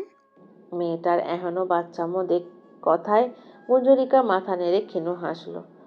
যেই স্বামী আমার নেই, তার সংসারে আমার আবার কিসের অধিকার? আজ আছি হয়তো, কাল থাকবো না। অদিতির হঠাৎ কি হলো কে জানে, নিঃশব্দে গুঞ্জরিকার কোলে মাথা রেখে শুয়ে পড়ল। নেত্রযুগল বুঝে নিল, মুখ ফুটে কোনো কথা বলল না। নীরবতায় আচ্ছন্ন হয়ে পড়ল বদ্ধ ঘরের চারপাশ। গুঞ্জরিকা নিশ্চুপ থেকে অদিতির চুলে বিলি কেটে দিতে লাগলো। মেয়েটার মনের অবস্থা ঠিকই বুঝেছে। বাপের বাড়িকে পর করে নতুন অচেনা একটা বাড়িকে আপন করা একটু কষ্টের বটে। যেই বাড়িতে নিজের জীবনের সবচেয়ে সুন্দর মুহূর্ত, নিজের শৈশব কাটে, সেই বাড়ির অতিথি হওয়ার গল্পটা যে এতটা সহজ হয় না। কত সূক্ষ্ম বুক ব্যথার গল্প রয়ে যায় লোকচক্ষুর আড়াল অন্তরালে। নারী জীবন বড্ড অদ্ভুত। গুঞ্জরিকার বুক চিরেই দীর্ঘশ্বাস বেরিয়ে এলো। কিছুক্ষণের ব্যবধানে অদিতি আঁখি মেলে চাইল, ম্লান গলায় শুধালো, ভাবিজান, মেয়েদের জীবন এমন অদ্ভুত কেন? তোমাকে দেখে আমার খুব ভয় হয়। আমি বিয়ে শব্দটাকে ভয় পাই। মায়ের সব খারাপ কাজ আমার উপরে বর্তাবে না তো ভাবিজান? একটা সুন্দর সংসার আমার হবে তো? গুঞ্জরিকা একটু অন্যমনস্ক ছিল। এমন কথাতে নজর ফিরিয়ে অদিতির আননে তাকালো, হাসি মুখে আশ্বস্ত করলো, ভারতের সাথে খারাপ হয় না গো, আল্লাহ উত্তম পরিকল্পনাকারী, ভয় পেও না তুমি। ইনশাল্লাহ ভালো কিছুই হবে। দেখো, তোমার খুব সুন্দর একটা সংসার হবে। অথচ তোমার সাথে যে দিব্যি খারাপ হলে ভাবিজান। অদিতির কেশে চলমান গুঞ্জরিকার হাতটা থেমে গেল। তৎক্ষণাৎ ফিরতি কোনো জবাব দিল না। কিয়ৎ সময় বেরোলো। মেয়েটা কথা ঘোরানোর প্রয়াস চালালো, এই অদিতি, সময় তো পেরিয়ে যাচ্ছে, মাগরিবের নামাজের সময় ইতিমধ্যে শেষ হয়েছে, ওঠো জলদি, শাড়ি পরবে না? অতিথিরা এলো বলে। উত্তর থেকে গুঞ্জরিকা পালিয়ে যাওয়ার বৃথা চেষ্টাটা ঠিকই বুঝলো অদিতি। কিছুক্ষণ নিশ্চুপ রইল, অকস্মাৎ জানতে চাইল, আচ্ছা, তোমার কি জীবনে আর কোনো ইচ্ছে নেই ভাবিজান? মনে হয় না একটাবার সবটা পুনরায় নিজের মতো করে নতুন করে সাজানোর কথা? গুঞ্জরিকার ঠোঁট জোড়া দুপাশে প্রসারিত হলো, মৃদু হাসলো, একটু ভাবুক হলো। ইচ্ছা আছে তো, কেউ যদি আমার মাথায় একটু হাত বুলিয়ে জিজ্ঞাসা করতো আমি কেমন আছি, আমি জবাবে খুব কাঁদতাম। ব্যাস, এইটুকুই ইচ্ছা। অদিতি এমন অদ্ভুত ইচ্ছার কথা এই জীবনে প্রথম শুনল। হতভম্ব হয়ে ফ্যাল ফ্যাল করে তাকিয়ে রইল। মেয়েটার গাল বেয়ে পানি গড়িয়ে পড়ল। কুঞ্জরিকা হেসে ফেলল। আরে পাগলি মেয়ে, কেঁদো না, সুখের সময় কাঁদতে নেই, ওই সময়টুকুতে কেবল হাসবে, কাঁদানোর জন্য অন্যরা তো আছেই। এখন দ্রুত ওঠো, হাতে অনেক কাজ। মুখের কথাতে ইতি টেনে এক প্রকার জোর করেই অদিতিকে তুলে সাজানো শুরু করলো কুঞ্জরিকা। পাক্কা 30 মিনিট সময় নিয়ে মেয়েটাকে সাজিয়ে দিল। তার কিছুক্ষণ পরে সারথি এসে অদিতিকে নিজের সঙ্গে নিয়ে গেল। কুঞ্জরিকা মন থেকে দোয়া দিল মেয়েটাকে। এই পরিবারে এই একটা মানুষ কখনো ওর সঙ্গ ছাড়েনি, ভালো মন্দ কোনো অবস্থাতেই না। আল্লাহ মেয়েটার খুব ভালো করুক, কোনো খারাপ কখনো যেন মেয়েটাকে ছুঁতে না পারে। মঞ্জুরিকা আপাতত নিজের কক্ষে একাকী বসে আছে। একটু বাইরে যাওয়ার প্রয়োজন। সবাই যার যার কাজে ব্যস্ত। বড় কথা, এইসব অনুষ্ঠানে এই বাড়িতে থাকতে একটুও মন টানছে না। দম বন্ধ হয়ে আসছে। প্রকৃতির সংস্পর্শে যাওয়ার বড্ড প্রয়োজন। যেই ভাবা সেই কাজ। পালঙ্ক থেকে নেমে টেবিলের উপরে থাকা লণ্ঠনটা হাতে উঠিয়ে নিল। পায়ে পায়ে কক্ষ ত্যাগ করল। সিঁড়ির কাছটায় আসতেই চন্দ্রার মুখোমুখি হলো। দুজনেই থমকে দাঁড়িয়ে পড়ল। দৃষ্টি নিবিষ্ট হলো একে অপরের মুখমণ্ডলে। চন্দ্রা নিজ থেকেই প্রথমে জিজ্ঞাসা করলো, নিচে কোথায় যাচ্ছিস? আজ না তোর নিচে যাওয়া নিষেধ গুঞ্জ। গুঞ্জরিকার মাঝে কোনো পরিবর্তন দেখা গেল না। যৎকিঞ্চিৎ পরিমাণ হাসলো অবধি না। শান্ত কণ্ঠের জবাব ছুটে গেল চন্দ্রার দিকে। এখন আমি কোথায় যাব না যাব সেটাও কি তুই ঠিক করে দিবি? তা হবে কেন? আমা তো তখন এটাই বললো, তাই তোকে বলছি। আচ্ছা, জানানোর জন্য ধন্যবাদ। এখন সামনে থেকে সরে দাঁড়া। আজকাল নিজেকে খুব রূপবতী মনে করছিস মনে হচ্ছে। 3 বেলার রং বেরঙের নতুন নতুন শাড়ি পরছিস, ভীষণ সুন্দর লাগছে কিন্তু তোকে। প্রতিটা কথার আড়ালে সূক্ষ্ম খোঁচা। অথচ কুঞ্জরিকা এসব পরোয়া করলে তো? এই পর্যায়ে না চাইতেও হাসলো। তুই তো নিজেই বলতিস গুণের রূপে আমার ধারের কাছেও তুই নেই। চন্দ্রার হাসি মুখটা মলিন হয়ে উঠল। দাঁতে দাঁত চেপে সবটা হজম করে নিল। ছোট্ট করে বলল, নিজে জিততে আমাকে ছোট করছিস তুই গুঞ্জ? এতটা পরিবর্তন তোর? তুই যদি ভেবে থাকিস আমি সতীন নিয়ে সংসার করব, তাহলে সবটা তোর ভুল ধারণা। আমি এখন এই পরিবারে 2 দিনের অতিথি মাত্র। তোর সংসার তোরই থাকবে। প্রতিযোগিতায় না নেমে ভালোবেসে সবটা নিজের করে নে, আপন করে নে। কথাগুলো বলেই গুঞ্জরিকা চন্দ্রার পাশ কাটিয়ে নিচের উদ্দেশ্যে হাঁটা ধরল। চন্দ্রা খুশি হলো নাকি বেজার হলো ঠিক বোঝা গেল না। মেয়েটা আচমকা ক্রোধান্বিত স্বরে বলে বসল, তুই চলে যা গুঞ্জ, আর কখনো ফিরে আসিস না এখানে। তুই থাকলে আমি কখনো ভালো থাকতে পারবো না। কথাটা হয়তো অপর পক্ষের ঠিক কর্ণগোচর হলো। চন্দ্রার শ্রবণেন্দ্রিয়ে প্রবেশ করলো অপ্রত্যাশিত কিছু কথা। আমার উপস্থিতি অনুপস্থিতি কোনোটাতেই তুই ভালো থাকতে পারবি না। ভালো থাকতে জ্বর সামান্য হলেও পূর্ণ জমাতে হয় নিজের ঘটিতে। মাত্রই বাজার থেকে ফিরেছে শাহরিয়ার। আজ কাঁচা মালামাল কেনার চাপ একটু বেশি থাকার দরুন বাড়িতে ফিরতে বেশ খানিকটা দেরি হয়ে গেছে। স্বামী বাড়িতে আসতেই কমলিকা ব্যতিব্যস্ত হয়ে পড়েছে। এটা সেটা এনে এগিয়ে দিচ্ছে। শাহরিয়ার নিজের পরিহিত পাঞ্জাবি খুলতে ব্যস্ত। কমলিকা কমলিকা গামছা হাতে পায়ে পায়ে এসে ছেলেটার ঠিক ডান পাশটায় দাঁড়ালো। মুখের হাসি ফুটিয়ে চেয়ে রইল। শাহরিয়ার পাঞ্জাবি খুলে পাশ ফিরল। ভ্রু তুলে জিজ্ঞাসা করলো, ঠিকঠাক ছিল তো বৌরানী? মুখটা এমন শুকনো দেখাচ্ছে কেন? কমলিকা চক্ষু নুইয়ে মাথা নাড়ল, যার অর্থ হ্যাঁ। শাহরিয়ার জবাব পেতেই আলনার দিকে অগ্রসর হলো। লুঙ্গি খোঁজা অবস্থাতেই ফের শুধালো, আম্মা ঠিক আছে? ঠিকঠাকভাবে খেয়েছেন আজ? জি, তবে আম্মার কোমরের ব্যথাটা বেড়েছে। আজ গোসল করতে বেশ কসরত করতে হয়েছে। আমার মনে হয় আম্মাকে নগরে নিয়ে যেয়ে চিকিৎসা করার প্রয়োজন। এসব কবিরাজের ঝাড়ফুঁকে আর কাজ হচ্ছে না। শাহরিয়ার লুঙ্গি এবং স্যান্ডো গেঞ্জি নিয়ে পিছনে ফিরল।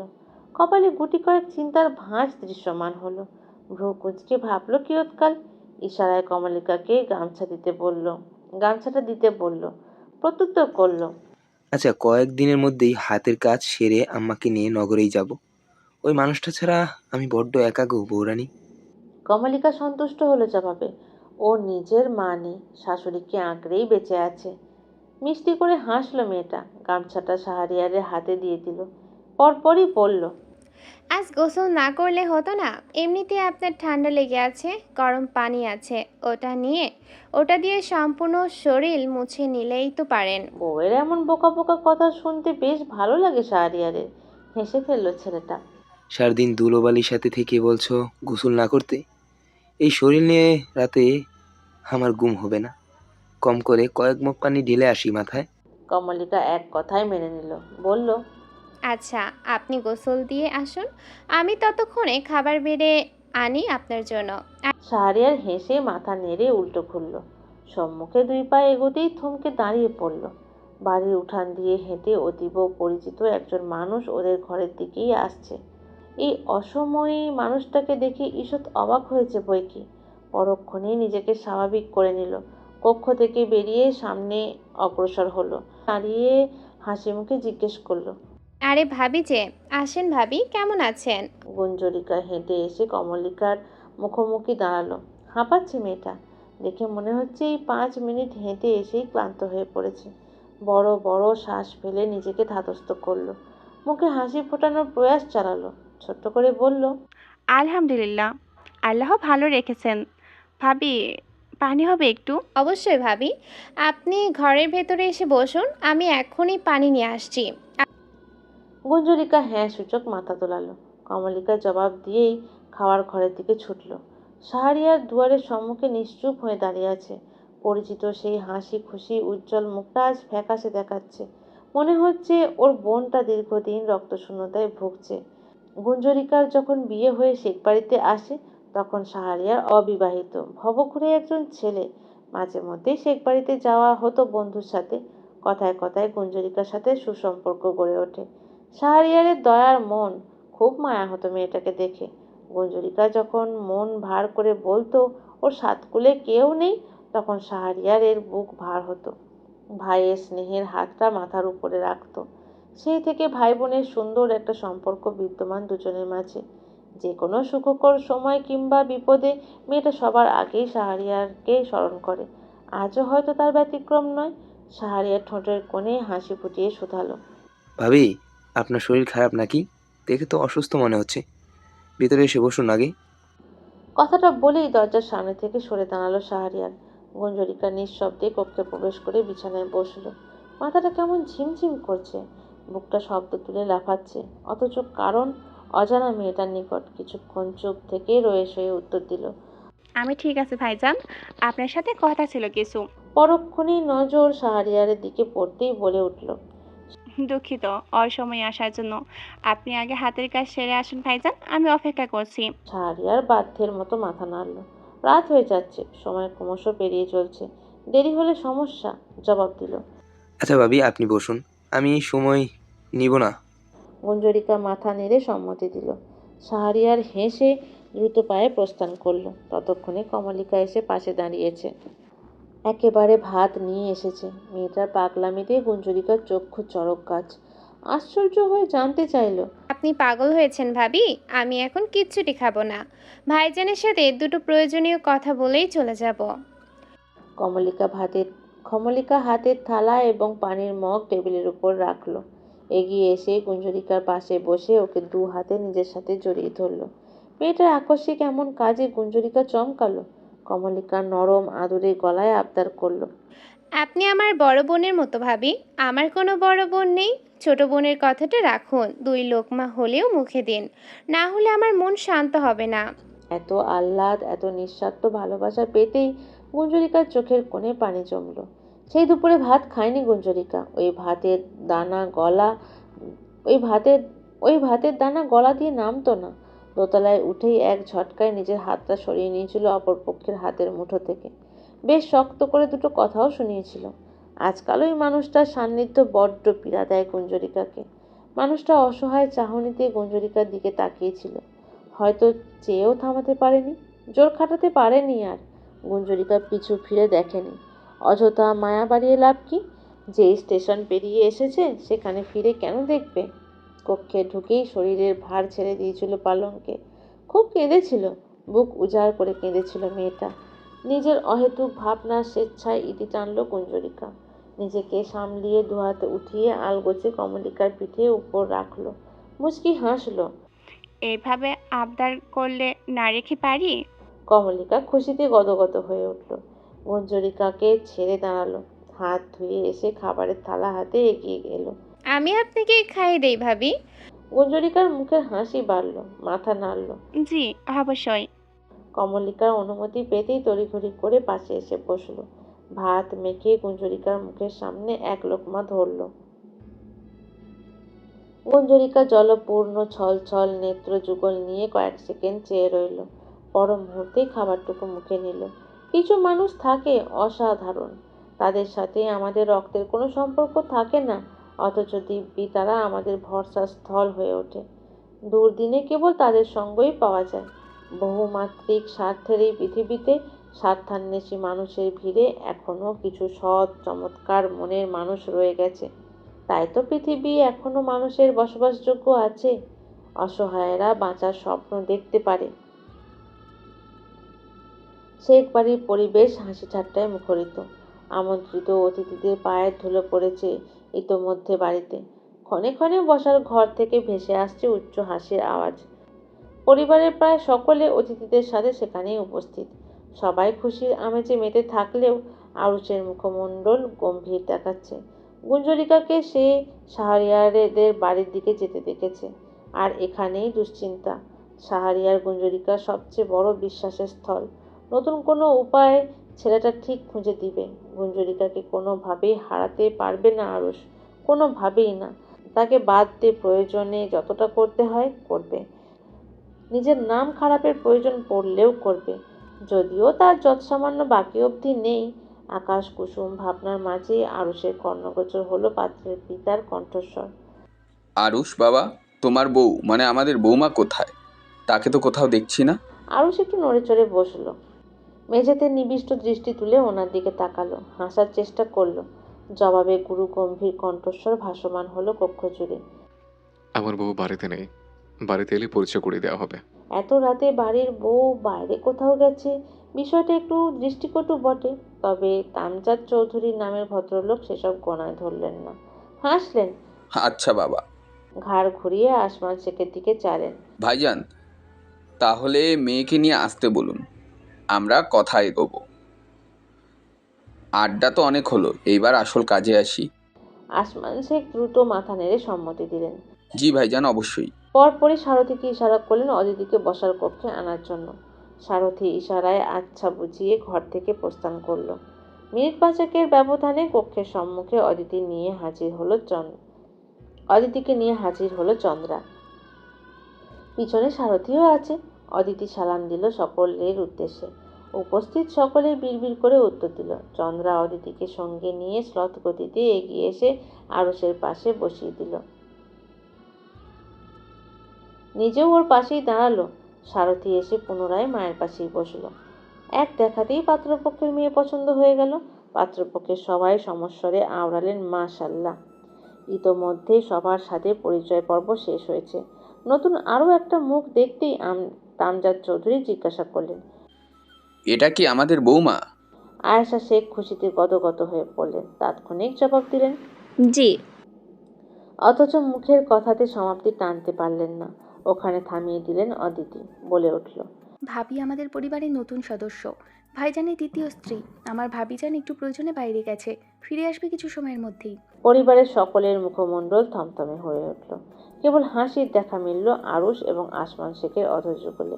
চন্দ্রা ভীষণ অপমান বোধ করল। রাগান্বিত চোখে মেঝেতে চেয়ে রইল। দুজন মানুষের থেকে দু রকমের জবাব পেয়ে পাত্রপক্ষের হয়ে আসা তিনজন বেশ অবাক হলো। আশ্চর্য হয়ে পড়ল অদিতির এমন স্পষ্ট জবাবে। এখানে পরিবারের সকলে উপস্থিত, অথচ কারোর পরোয়া না করে কি নির্দ্বিধায় জবাব দিল। গ্রাম প্রধান জামশেদ চৌধুরী এই মেয়ের স্বাধীন চেতার মনোভাব সম্পর্কে অবগত ছিলেন। আজ সচক্ষে দেখেও নিলেন। রামজাদ চৌধুরী হাসি মুখে অদিতিকে জিজ্ঞেস করলেন। ভালো আছো মা? নাম কি তোমার? অদিতি মাথা নুইয়ে নরম কণ্ঠে উত্তর করল। আলহামদুলিল্লাহ ভালো আছি। আপনি কেমন আছেন? এবং আমার নাম অদিতি শেখ। মাশাআল্লাহ মা, তোমার মতোই সুন্দর তোমার নাম। পড়াশোনা করেছো তো মা? আমার পড়াশোনা চলমান এবং এটা আমি চলমানই রাখতে চাই। কথার মাধ্যমে ঘুরিয়ে পেঁচিয়ে নিজের দাবিটা ঠিকই জানিয়ে দিল অদিতি। পাত্র রবি বেশ উপভোগ করছে তার হবু স্ত্রীর কথাবার্তাগুলো। ইতোমধ্যে সে নিজের সিদ্ধান্তে উপনীত হয়েছে, হয় অদিতি নয়তো কেউই নয়। প্রথম সাক্ষাৎই তার অদমনীয় রূপে পা পিছলে পড়েছে ছেলেটা। রামচাঁদ চৌধুরী এই পর্যায়ে ছেলের দিকে তাকালেন, ইশারায় জানতে চাইলেন মেয়ে পছন্দ কিনা। রবি তখনই মাথা নেড়ে সম্মতি দিল। অমনি ওনার মুখে হাসি ফুটে উঠল। আসমান শেখের দিকে চেয়ে বললেন, ভাইজান, মেয়ে আমাদের পছন্দ হয়েছে। বিয়ের তারিখ আগামীকাল সকালেই জানিয়ে দেওয়া হবে। রামচাঁদ চৌধুরী মুখনিসৃত কথা শোনা মাত্রই আলহামদুলিল্লাহ ধ্বনিতে মুখরিত হলো কক্ষের চারপাশ। আসমান শেখ মুচকি হাসলেন। ঠিক আছে ভাইজান, আমাদের কোনো সমস্যা নেই, আপনারা নিজেদের সুবিধা মতোই করুন। এমন জবাবে সন্তুষ্ট হলেন রামজাদ চৌধুরী। হয়তো নিজেও কিছু বলতে নিচ্ছিলেন, সেই সময়ে অদিতি বলে বসল। আমি পাত্রের সাথে একাকী কিছু কথা বলতে চাই। ঘরের মধ্যে বিস্ফোরণ ঘটল অদিতির বলা কথাটা। সকলে হকচকিয়ে গেল, অথচ রবি মৃদু শব্দে হেসে ফেলল, বলল, জি অবশ্যই, কেন নয়। অদিতি পুনরায় সবাইকে সালাম দিয়ে উঠে দাঁড়ালো। রবির দিকে আর দৃষ্টিতে তাকালো। আসুন আমার সাথে। অদিতির পিছু পিছু বসার ঘর থেকে বেরিয়ে গেল রবি।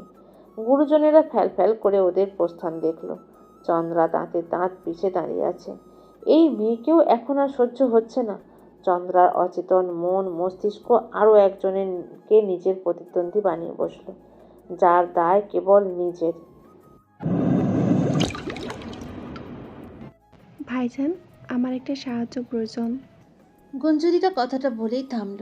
ওর সম্মুখে কিছুটা দূরেই শাহরিয়ার দাঁড়িয়ে আছে, দৃষ্টি নিবিষ্ট সামনে। পাশেই কমলিকা নিশ্চুপ হয়ে বসে আছে। মিষ্টি করে হাসলো শাহরিয়ার। জি অবশ্যই ভাবি, সাধ্য থাকলে না করব না। গুঞ্জরিকা একটু ইতস্তত বোধ করছে। কথাটা বলবে কি বলবে না দ্বিধাদ্বন্দ্বে ভুগছে। শাহরিয়ার সহজেই বুঝলো বিষয়টা। নীরবতাকেই প্রাধান্য দিয়ে ঠাঁই দাঁড়িয়ে রইল। বেশ কিছুক্ষণ সময় নিয়ে মনস্থির করলো গুঞ্জরিকা। চোখ নামিয়ে নিল, কাঁপা কাঁপা গলায় বলল, ভাইজান, আমি শেখ বাড়ি ত্যাগ করতে চাই। দম বন্ধ হয়ে আছে আমার। ওখানে আমি আর কিছুদিন থাকলে নিঘাত মরে যাব। মেয়েটা যে বুকে পাথর চেপে কথাগুলো আওড়ালো তা নিয়ে বিন্দুমাত্র দ্বিমত নেই।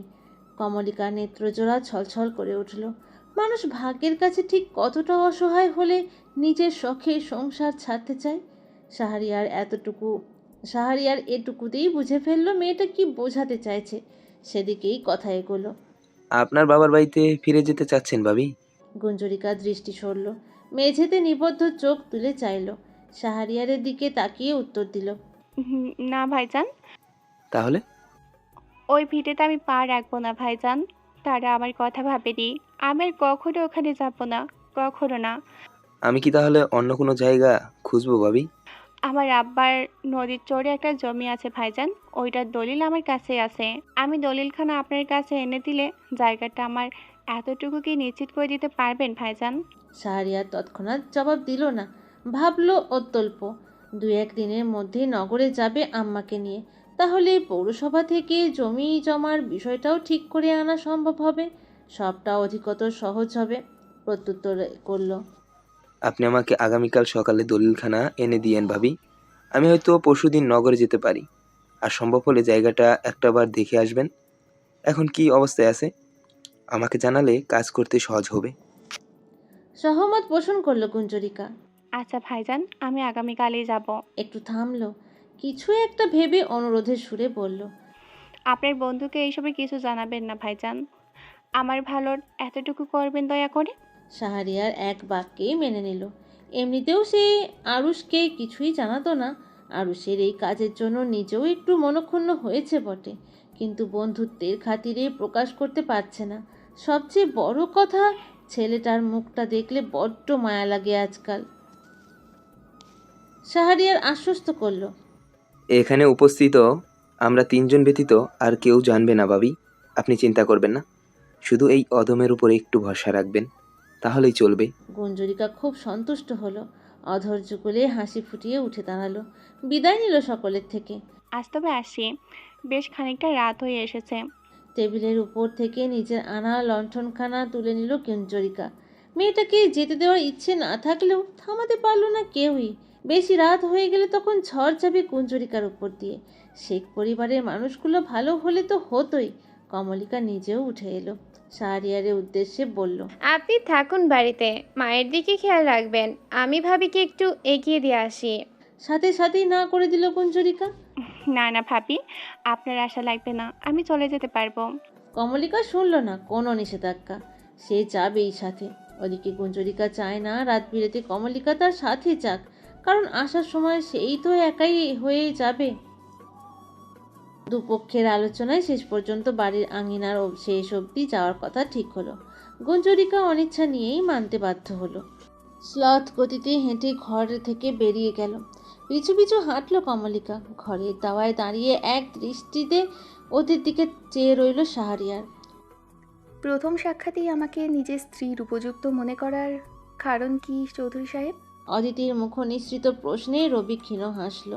ঘর সংলগ্ন ছোট বারান্দায় নিজেদের মধ্যিখানে বেশ খানিকটা দূরত্ব রেখে পাশাপাশি দাঁড়িয়ে আছে অদিতি এবং রবি। কেউ কারোর দিকে আর চোখেও তাকিয়ে দেখছে না। দুজনের দৃষ্টি নিবিষ্ট রাতের শশীর পানে। তার রূপে মুগ্ধ হয়ে চেয়ে আছে। চাহনিতে ফুটে উঠেছে আকাশসম মুগ্ধতা। নিজেদের আত্মসম্মান খুইয়ে ছ্যাঁচড়া মুখে কেউই প্রাধান্য দিতে রাজি নয়। রবির দৃষ্টি সরল না, দূরাকাশে চেয়েই জবাব দিল, বড় আপা বলতেন, কাউকে ভালো লাগার জন্য শত সাক্ষাতের প্রয়োজন পড়ে না, যাকে মনে ধরে প্রথম দেখাতেই ধরে যায়। অদিতির মুখের আদলে কোনো পরিবর্তন দেখা গেল না। এত সুন্দর কথাতেও হাসলো না যৎসামান্য। ফের জিজ্ঞাসা করলো, আমাকে ভালো লাগার কারণ কি? রবির মুখে হাসি পারল। পাশে দাঁড়ানো মেয়েটা যে সাহসী, এর সাথে বড্ড বেশি তেরা, সেটা দিব্যি বুঝল। বলল, ভালো লাগার জন্য কারণ থাকা আবশ্যক কি? জি অবশ্যই, আমাদের পছন্দ অপছন্দের কারণ তো অবশ্যই থাকে, কারণ ব্যতীত কোনো কিছু হয় না। তাহলে আজ নতুন করে জানুন, সবকিছুর কারণ হয় না, কারণ থাকতে নেই। অদিতি স্বেচ্ছায় এই বিষয়ে কথা বাড়ালো না, শুনল কেবল। কিছুক্ষণ নিশ্চুপ থেকে নিজ থেকেই শুধালো, আপনার কাছে সংসার অর্থ কি? এই প্রশ্নে রবি একটু ভাবুক হলো। বেশ ভেবে চিন্তে উত্তর করল, কারণ থাকতে নেই। এর আগে তো বিয়ে করি নাই, তাই ধারণা কম। তবে চারপাশের অভিজ্ঞতা থেকে যদি বলি, সেক্ষেত্রে সংসার হলো একটা সম্মানের জায়গা, যেখানে দুই পক্ষের একে অপরের প্রতি সম্মান এবং যত্ন, এই দুটো থাকা অত্যাবশ্যক। আর আমি মনে করি এগুলো থাকলে ভালোবাসা সহজেই তাদের মাঝে স্থান করে নিবে।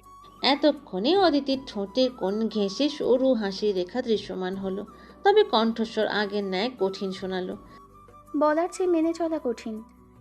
সেটা দেখতে হলে, জানতে হলেও তো আমাকে বিয়ে করতে হবে রাগিনী। ঠাট্টা মিশ্রিত গলার স্বর রবির। এমন সম্বোধনে পাশে দাঁড়ানো যুবতীর মুখের হাসি পারল। কথাতে গলল কিনা ঠিক বোঝা গেল না, তবে হাসিটুকু সত্য, স্নিগ্ধ। এক চিলতে মিথ্যে নেই, কপটতা নেই। দুজনের নীরবতার মধ্যিখানে শোনা গেল সারথীর কণ্ঠস্বর, আপা তোমাদের নিচে ডাকছে। ওদিকে খাওয়া দাওয়ার পর্ব শুরু হয়েছে, দোলাভাইয়ের অপেক্ষায় সকলে। সারথীর শেষ বাক্যে ঈষৎ লজ্জা পেল অদিতি। দ্রুত পায়ে ওখান থেকে প্রস্থান করলো। কক্ষে এসে কিছু একটা স্মরণ হতেই থমকে দাঁড়িয়ে পড়ল। উঁচু কণ্ঠে প্রশ্ন করল, আপনার নামটা তো জানা হলো না চৌধুরী সাহেব? তৎক্ষণাৎ বারান্দা থেকে মৃদু হাসির শব্দ ভেসে এলো। যেখানে কেবল পরিচয় পর্বের জন্যই প্রচলিত রীতিনীতির পরোয়া না করে কেউ কেউ আলাদাভাবে কথা বলে থাকে, সেখানেও ওদের প্রথম সাক্ষাৎটা অদ্ভুত বটে। উপাস থেকে পুরুষালী কণ্ঠে জবাব ভেসে এলো, সাফায়েত রবি চৌধুরী। আপনি আমাকে রবি বলেই ডাকতে পারেন। অদিতি মুচকি হেসে প্রস্থান করলো। ওর পিছু পিছু রবিও ঘর থেকে বের হলো। বন্ধু মহলে না কুঞ্চু চৌধুরী পোলা হিসেবে পরিচিত সে। এর একটাই কারণ, তার কোনো মেয়ে পছন্দ হয় না। এই এক বিয়ে নিয়ে কম করে হলেও অর্ধশত মেয়ে প্রত্যাখ্যান করেছে। তারা অধিকাংশই ধনী পরিবারের সুন্দরী রাজকন্যা, কিন্তু রবির মন টানেনি কেন যেন। অথচ আজ এই একটা কর্কশ রাগী মেয়ে দেখতেই হৃদস্পন্দন বেড়ে গেছে। এই জন্যই হয়তো মানুষ বলে, যার সাথে যার নাম জুড়ে দেওয়া আছে তার সাথেই তার জোড়া বাঁধবে। গুঞ্জরিকা যখন শেখ বাড়ির সদর দরজায় পা রাখলো, তখন চোখ পড়ল খাবার টেবিলের দিকে। দেখলো অতিথিদের সাথে বাড়ির পুরুষেরাও খেতে বসেছে। সারথি, অদিতি এবং চন্দ্রা টেবিলের পাশেই দাঁড়িয়ে আছে। বাকিরা রান্নাঘরের দুয়ারের সম্মুখে অবস্থান করছে। সবার খাওয়া প্রায় শেষ পর্যায়ে। ক্ষণে ক্ষণে বেশ হাসাহাসি করছে উপস্থিত সবাই। কুঞ্জরিকা থমকে দাঁড়িয়ে পড়েছে। ওদিকে চেয়ে সকলের সাথে ভালো মন্দ দুটো কথা বলবে নাকি সোজা দোতলায় নিজের কক্ষে চলে যাবে, এই নিয়ে একটু দোটানায় পড়ল। সেই সময় কর্ণগোচর হলো আয়েশা শেখের গলা। মন লাদবো লাখে একটা আব্বা, যেমন রূপে তেমন কামে পটু। ওর দাদু ভাই একবারে পরই বিয়া করে আনছে। তখনই কণ্ঠস্বর লক্ষ্য করে রান্নাঘরের দিকে তাকালো তামজাদ চৌধুরী। প্রত্যুত্তর করলো, জি, চন্দ্রামায়ের হাতে মাছের ঝোলটা চমৎকার, একেবারে চেটেপুটে খাওয়ার মতোই সুস্বাদু। চন্দ্রা হাসি মুখে আরুষের পিছনে দাঁড়িয়ে আছে। প্রয়োজনীয় এটা সেটা এগিয়ে দিচ্ছে।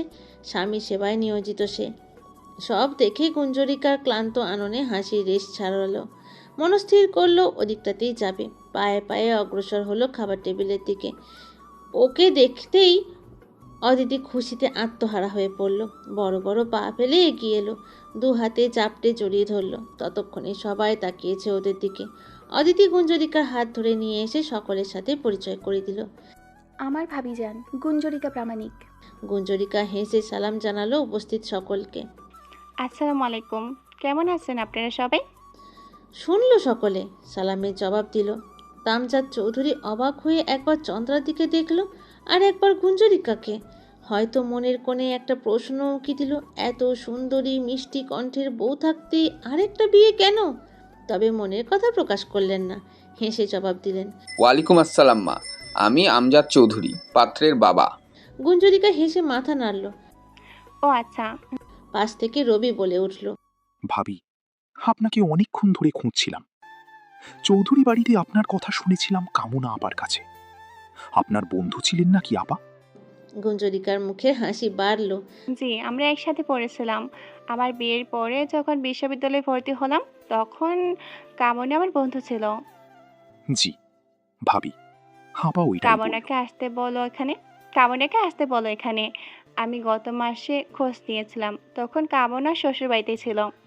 আচ্ছা ভাবি, বলবো আপাকে। গুঞ্জরিকা মাথা নেড়ে সম্মতি জানালো। কিছুক্ষণ চুপচাপ দাঁড়িয়ে থেকে কুটি কুটি পায়ে সিঁড়ির দিকে হাঁটা ধরল। শরীরটা ভালো লাগছে না একটুও। আরও সে দৃষ্টি নিবিষ্ট হলো ওই দিকেই। পরপরই অদিতিকে ইশারায় কিছু একটা বোঝালো। অদিতি রান্নাঘরের দিকে ছুটল। গুঞ্জরিকা উপস্থিত থাকার সবটুকু সময় পরিবারের অন্যান্য সদস্যরা মুখটা থমথমে করে দাঁড়িয়েছিল। অবশ্য সালেহা শেখ গোল আলুর ধরনের সব দিকেই সমানভাবে থাকেন। গুঞ্জরিকার সাথেও খারাপ ব্যবহার করেন না, আবার জন্মদাত্রীকেও সাথ দেন। আর সারথি, সে তো নিজের রূপচর্চায় ব্যস্ত সব সময়। এই সব এত দেখার সময় নাই তার। আরুষের প্রতিটা ভাবভঙ্গি চন্দ্রা তীক্ষ্ণ চোখে দেখে চলেছে। বুক চলছে মেয়েটার, এত করেও মানুষটার মন পাচ্ছে না।